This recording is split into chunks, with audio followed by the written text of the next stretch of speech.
Два человека плюс пулеметчик уже прошли! Парашюты какие-то, полетели какая-то залупа.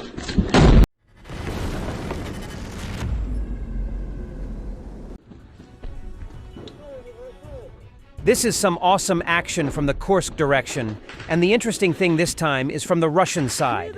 Russians attempted to storm the positions of the Ukrainian armed forces, but were pinned down by heavy fire from artillery, Baba Yaga, UAVs, FPV drones, and Mavic-dropped munitions. As a result, half of them were either killed or wounded.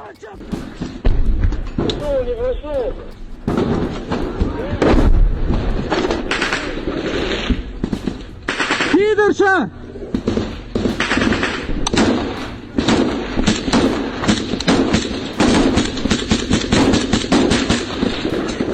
Баба Яга, блядь! Баба Яга, сука! Хули вы все стоите, блядь! Я ваш рот сейчас выйду, нахуй! Хули, блядь, забились в углы! Всем нахуй страшно, блядь! Тут вся пизда летает, нахуй, видишь, что мы здесь? Два человека плюс пулеметчик уже прошли! Парашюты какие-то, полетели какая-то залупа. Блять!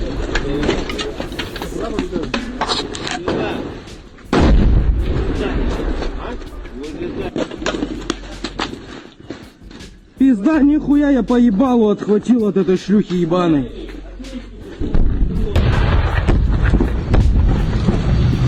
Пиздец высадили!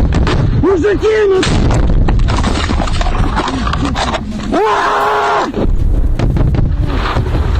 Блядь, отстрем, сука! Мужики! Блядь, не вижу нихуя! Фу, блядь! Сюда давай! Слепой, блядь!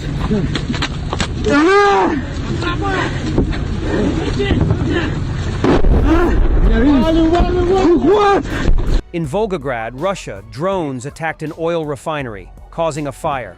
This was reported by the governor of the region as well as a number of Ukrainian and Russian telegram channels.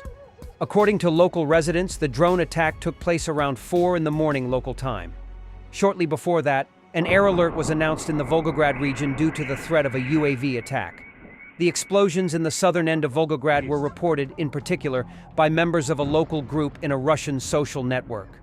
One of the users specified that she had been in the Krasnoarmeysky district of the city, where the LUKOIL Volgograd Neftepererobotka refinery is located.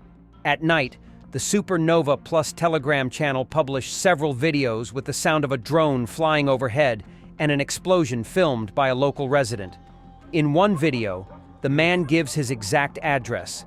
This house is located 1.5 kilometers from the border of the large territory of the oil refinery. Later, the governor of the Volgograd region of Russia, Andrei Bocharov, said that the drone's wreckage had allegedly caused a fire at the refinery, without specifying the name of the enterprise or its exact location. An attack by 8 UAVs was repelled in the Volgograd region. The wreckage of one of the UAVs caused a fire on the territory of the refinery, which was promptly extinguished, Bocharov said. This is not the first fire at this Russian refinery in recent times. On January 15th, Militarny reported that a massive explosion had caused a fire at the facility. Local media reported at the time that the fire had occurred at around 4 a.m. The fire at the refinery was also confirmed by local operational services, which noted that the explosion had been caused by internal interference. The fire allegedly broke out at Unit 18 and 2 heat exchangers. This Russian plant was already attacked by Ukrainian drones in May 2024, which caused a massive fire on its territory. In addition, the refinery was also attacked on February 3rd last year, which resulted in a fire of oil products over an area of 300 square meters.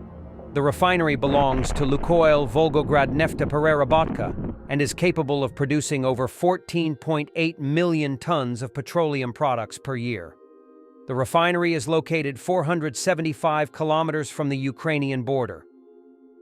Just only this week, Ukrainian one-way attack drones successfully struck several Russian oil refineries, causing some to suspend operations.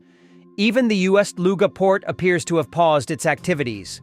Overnight, Ukraine's HUR successfully carried out an operation targeting OWA drones at the Lukoil oil refinery in Volgograd, one of the 10 largest refineries in Russia, which plays a key role in supplying the Russian forces. Ukrainian OWA drones struck the Lukoil oil refinery in Kstovo on January 29th. Additionally, it has been reported that Ryazan, one of the largest oil refineries in Russia, has halted operations following a Ukrainian drone attack on January 24th. Oil flows through Russia's Baltic Sea port of Ust-Luga appeared to halt, likely due to a successful Ukrainian drone strike on a pumping station. A Ukrainian security official said on Wednesday that the nation's drones had struck Russia's Andreapol pumping station on the Baltic Pipeline System 2, which feeds Ust-Luga, causing the link to halt. The port handled about 650,000 barrels a day of crude last year, or about 20% of Russia's total seaborne flows, data compiled by Bloomberg show. The ongoing Ukrainian OWA drone campaign has delivered impressive results, significantly disrupting and degrading Russia's war machine.